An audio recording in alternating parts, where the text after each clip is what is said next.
Alright guys, welcome back to the Abundant Harvest Homestead. I'm Papa Pepper. I got Bugger with me. See if you can unbuckle. We're at the lake once again, and there's reasons for that. I have missed some incredible footage lately. I did get a mirror carp. I'll probably do a full video about the mirror carp I got. I did catch that on footage. Last night I shot a big freshwater drum, a sheephead. It was about 8.5 pounds. Check this one out. Freshwater drum. I should actually weigh this too. I've seen the black drum down in the Gulf of Mexico. Saw a lady catch two that were like 34, 33 inches back to back. And it's really the same fish, same build. But I hit this one when I was bow fishing with some friends earlier tonight. That was amazing. What a fish. And freshwater drum, also known as sheephead. I've only caught little ones before, so to see one this big, absolutely amazing. And the cool thing too is that, you know, I shot it, hit it, it got wrapped around a couple branches, pulled it all the way in, still got it. Look at the size of the mouth on that thing. Whoa, super cool. I'll see what it weighs quick, but what a fish. Huge. Never had one that big and did not expect it. Did not record that, and I was here 2 days ago during the day, and I had one of the most insane hours of bow fishing in my life, but my GoPro at the time was dead, so I got nothing out of it. At one point I was standing still, shot a fish, reeled it in, put it on my stringer. Another one, shot him, standing in the same place, pulled it in, put it on my stringer. Another one swims up, shot him. I mean, 3 in a row, back to back, as quick as I could stick them and get them on, and some were swimming up and swimming away while I was busy.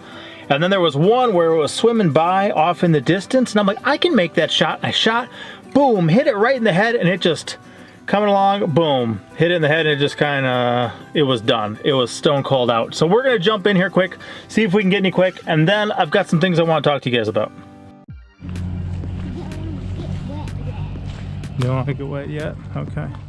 Oh, I forgot my shoes. I grabbed the wrong, I left my sandals on.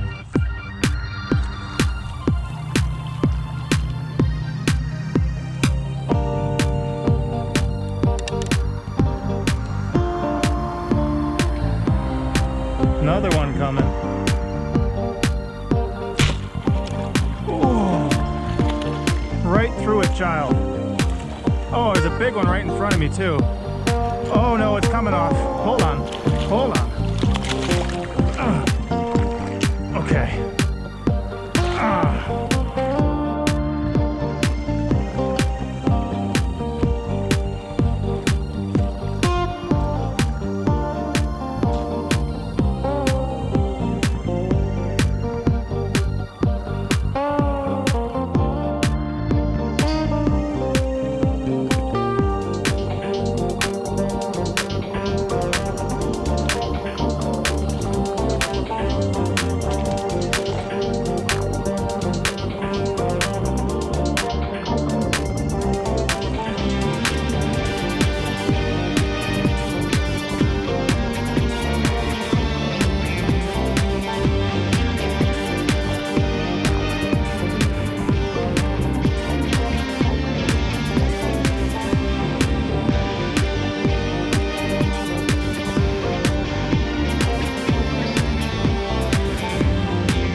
So the main part of this video was actually prompted because of a couple conversations I've had, and it's pertaining to stuff like this, but stuff like this also comes into play. And long story short, we're really not this type of people. We're not this type of people, and we're not this type of people, but we have chosen to become that type of people. Basically, I know a friend, good friend, love the guy a lot, And as we talk about different things, he kind of reiterates in conversations like, well, I'm not really a fish person. And again, you don't really have to be a certain type of person, a fish person per se, or you could say I wasn't really a salad person or whatever it may be. But the deal is, you are a food person. And this is kind of where it comes back to for me. I don't really necessarily care what my preferences are. What I care about is necessities. It's a necessity that we need nutrition. In the long run, we probably need trustworthy nutrition if we really want to have generations, reproduction, health, things like that. Read between the lines on much of that as you want to, or do your own research, but I think we might need trustworthy sources of nutrition, and food is how we get that nutrition. Now, because we live so close to the lake, it makes a lot of sense for us, if we can be at a lake in less than 10 minutes, to be fish people. I grew up eating fish. I've got no problem with fish. I like fish. But stuff like carp,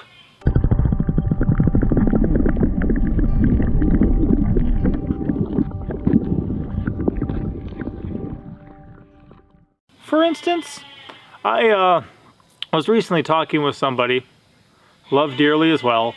We don't always converse, but we were conversing for a bit the other day, and we're sending back some pictures back and forth. And because I think he might have been the source of the first bow fishing bow I ever got, I mentioned, yeah, hey, some of the children have been bow fishing.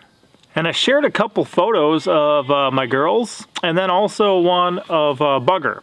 Now, I mentioned in my text that our oldest 3 children had been shooting fish this year, and then I included a picture of our oldest 2 girls and our middle boy. So I pointed out, like, hey, this was not Monster Truck, this was, Buddy Pepper, this is Bugger with some suckers.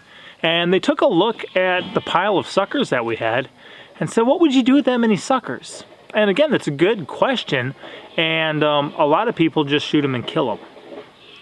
There is an opportunity, if you just shoot them and kill them, for somebody to be like, wow, you're a jerk, that's mean, not good, and I completely understand that point of view. I mentioned that, well, we can carp and we can suckers, and now we no longer buy canned tuna or canned salmon, and that also we pickle them, and we no longer buy pickled herring. And their reply back is, oh, well, I don't really buy any of that stuff anyway. I don't really buy pickled herring, canned tuna, or canned, salmon. And my thoughts at that, I'm like, okay, well, I just said, from my point of view, it's good, free food that comes with memories. And therefore, it's worth it. And they replied back something like, oh, guess so, or something like that. But the point is I don't care what type of person I am. I don't care what type of, what my preferences are. I don't care if I don't buy something. If I find a good substitute for something that I normally wouldn't buy, I'll become that type of person and start eating it. It's kind of like this kale.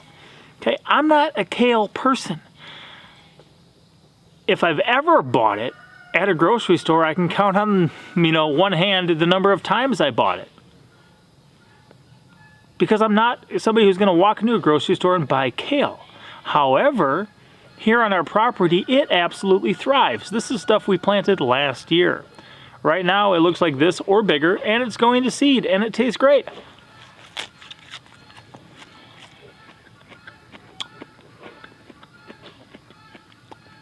And my children eat it.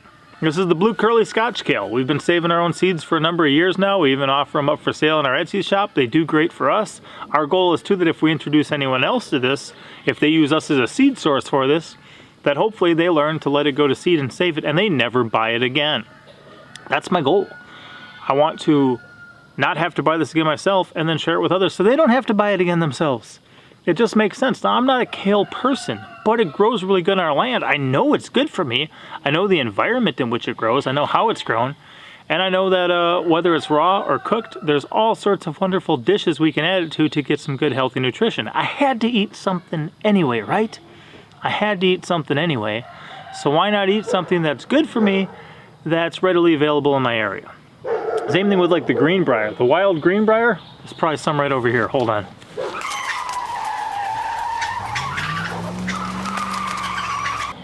Greenbrier, sawbrier, whatever you want to call it. The fact of the matter is, up until a couple years ago, I didn't even know what it was.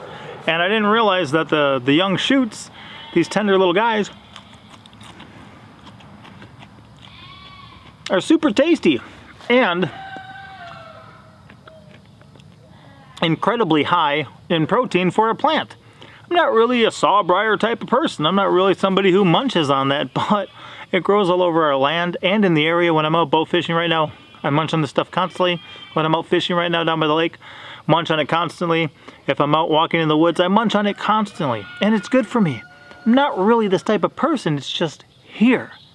And it's free and it's good for me. So I'm going to become that type of person. It was very interesting. Townsends, I forget the full name of the channel. It's changed a few times. I'll put a card here for you guys to check out. But I was recently watching just a video that came out in this past week. And this guy is like a 1800s type homestead, maybe earlier, I don't know. But he does a lot of things with looking into history at different things.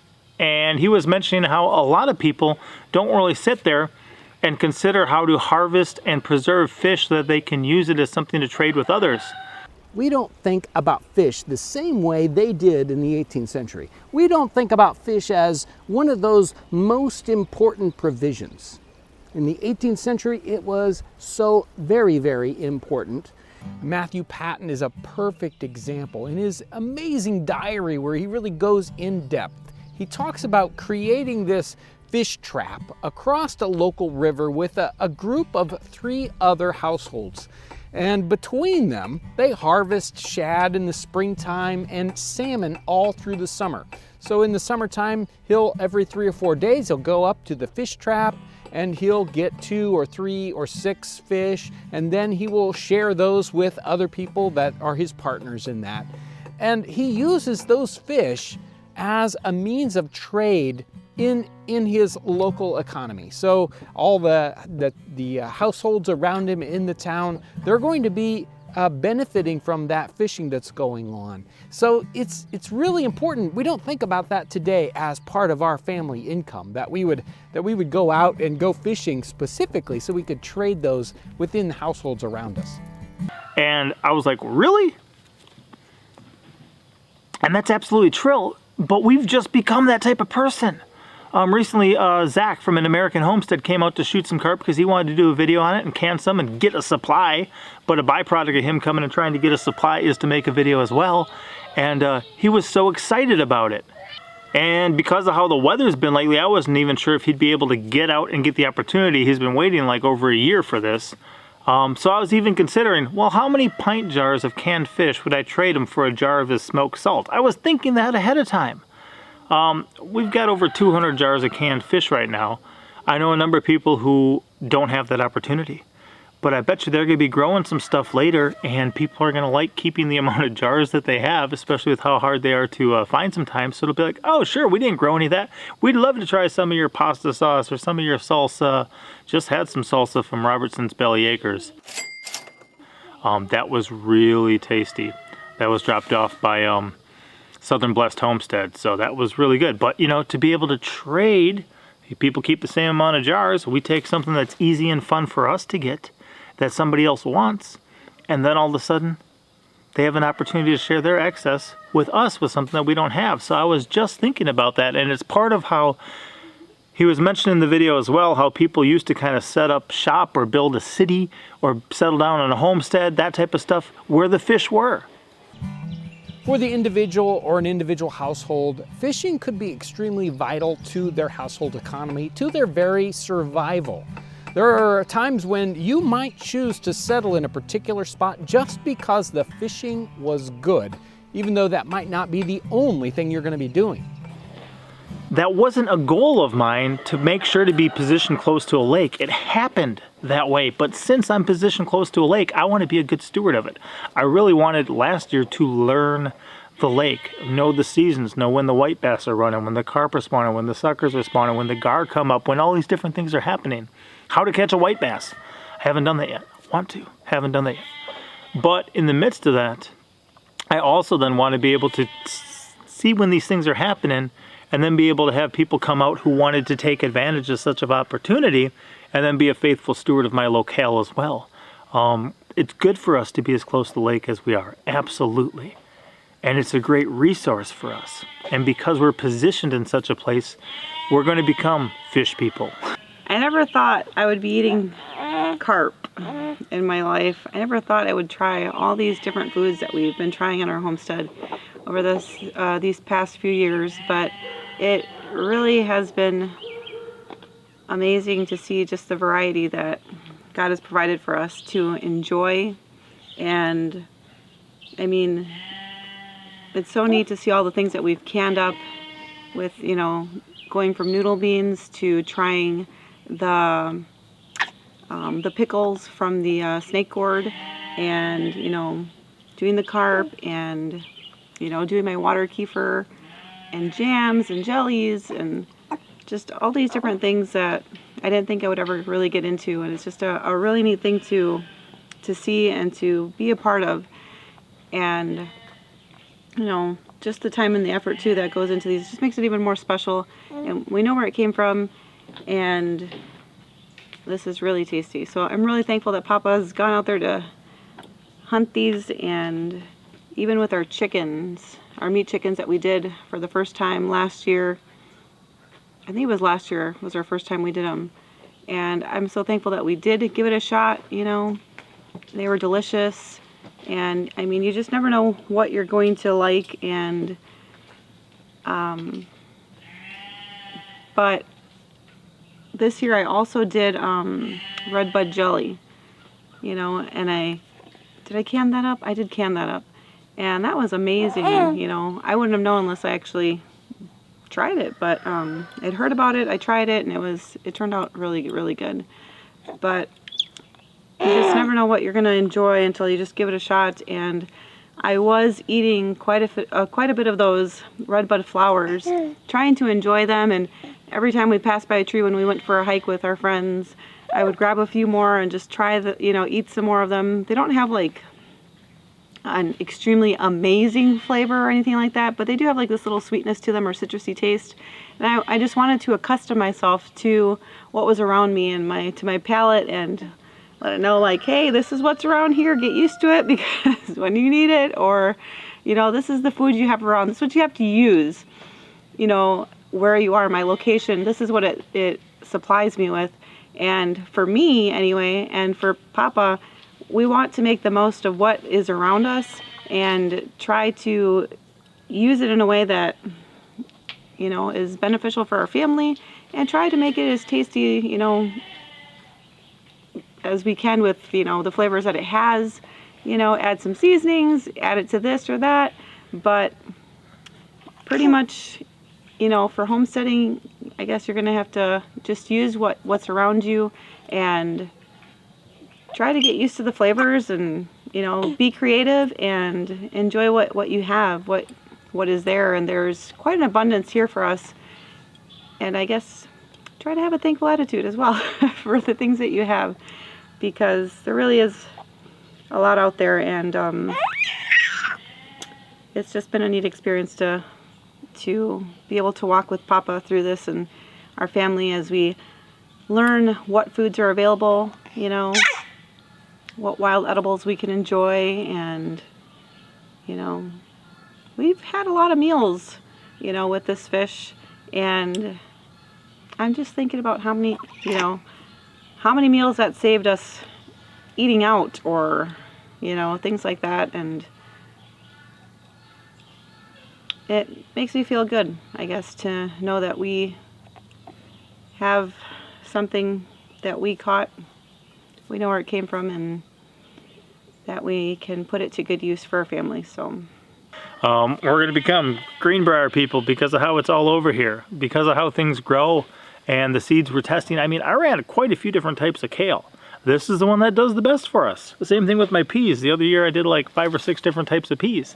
I'm not really a pea person, but we got to eat something for vegetables. That's one of those food groups that's important to have some foods that you eat out of it, hopefully on a daily basis. I was just munching on some peas up in the garden, but I found the ones that worked the best for us, and then we grew them, and we're going to become those type of people. Another thing to think about is the fact that people are consumers these days, and they just eat kind of what is mass produced. And many years ago, you ate what was in your area, and I mean, you weren't eating, in the Ozarks, you weren't eating all these ocean fish because you ate what was local to your area. And this is what's local to our area right now, and so this is what we eat, and our children enjoy it, we enjoy it, and it's definitely a blessing and what am I trying to say here, a plus for us, because we have this fish around here, or just fish in general. We have fish close by, so it's definitely a plus for our family. So how does this relate to you, your life, that type of stuff? Hopefully there's some stuff you've gleaned already, but what I want to do is inspire people to take a look around them. View things as resources. Even Greenbrier, that's a thorny mess. It's like green living barbed wire of the forest. I don't really need it. It could be a curse. But if I find out that the tender shoots are edible and I just keep eating the tender shoots, eventually the plant's going to fizzle out. It's not going to be there, but I'll have gotten some good meals out of it on the way. So part of it is being adaptable to your environment. If you've not positioned yourself where you plan on it yet, like if you're in a situation, maybe it's a city, maybe it's an apartment, maybe you're moving, maybe something's going on, and you're trying to position yourself better, consider growing seasons. We did. We realized a lot of what we could grow back up in Wisconsin, we could still grow in the Ozarks, and we could grow several more things. So I said, yeah, that sounds better. We've got a longer growing season. That made sense. Look at this behind me. I've got a shorter winter, so I need less wood to heat my house. These are things that we thought about. And then also, things like, lakes, water systems. Is there one nearby where you're moving? Do you want to move somewhere? You make sure. Do you want to try new things? I took it on spec last year that carp would be something good to can. We never tried it before. Now we know many people who've even introduced to it because of just being generous and sharing and stuff, and they love it and they want to can carp, and a number of people are doing that. I know a couple friends who came out recently to shoot carp with us who shooting it, canning it. This is their first year. Last year was ours. Now because we did it last year, several or multiple families are doing it this year that hadn't done it before. Same thing with eating gar. We're close to the lake, see gar, it's a nice clean fish, figured, okay, let's see what's going on here. All of a sudden, it's my top fish, and other people are like, yeah, dude, gar is not a trash fish. I want to eat that thing. I want to catch some more. We need to go get some gar. I'm not exactly a gar person. Okay, back to the same type of thing. But what I am is I try to be intentional, adaptable, and reasonable, It's reasonable to enjoy what's free. It's reasonable to take advantage of situations, not people, but situations, yeah. A bunch of carp jumping up in the shallows and spawning like crazy, and the legal opportunity, meaning that it's not illegal to do it, to run up and shoot them in the head with a bow. That sounds good. I'll stick an arrow through their brain and eat them. I've got no problem with that. That helps me. That helps my family. So be a steward of the area you're in. If you're moving somewhere, consider things ahead of time about the different resources in your area. Become the type of people that makes your life easier. So because we've experimented with planting different seeds that people normally don't plant, and we've tried them, we just try to use what we have that works for our area and make it work for us, and try to use it in whatever way we can use it in our home with our cooking, and mix it in and make meals with what we have. So a lot of the foods that we eat often, most people will, probably never taste, because, they might have these thoughts. They're like, oh, well, I don't eat that, or I'm not into that fish, or this kind of thing or that. But I encourage you to just give it a try, and if there's something you haven't liked in the past, maybe give it a try again. Maybe you might like it, I don't know, but just be open to trying different plants, different fish that are good for eating, and use what's in your area. And again, go with it with a thankful heart, and knowing that there's things out there that God has blessed us with that we can enjoy. And I think that's it.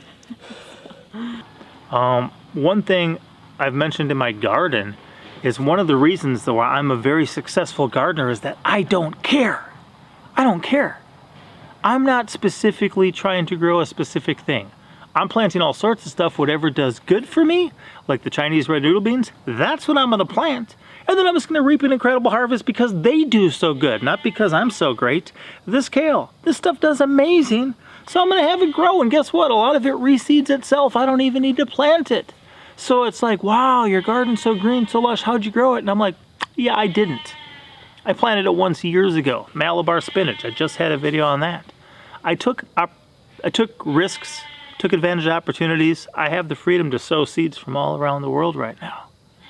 To test what works best in my property, start doing some of that, see what works great, and all of a sudden I'm like, yep, now I'm a Malabar spinach type of person. I'm a Chinese red noodle bean type of person. I'm a Kikinda edible competition strain gourd type of person. That's why I call them snake gourds. It's just easier. Resources like Baker Creek Heirloom Seed Company. Same thing. That's a good opportunity to take advantage of. See what they got that'll do good in your area. Try all these different incredible seeds. A lot of it's stuff the pests don't know about in your area, so they don't know what to do when you plant it. Be that type of person. Hopefully that makes sense to you guys. Definitely appreciate you guys checking this out, supporting this. If you got anything out of this video, leave a comment. If there's stuff you think that's important to mention, or things that you've kind of adapted to and become a certain type of person, okay? You can hear my sheep in the background. I'm not really a sheep-eating type of person, a guinea fowl type of eating person, a quail type of eating person. I'm not that type of sheep. Oops, I almost slipped off my bucket. A sheep milk drinking type of person. We drink sheep milk because our children milk the sheep. I'm not really that type of person. It's just that if I have sheep reproducing and we wean the babies and my kids are like, Dad, can we milk the sheep? I'm going to be that type of person.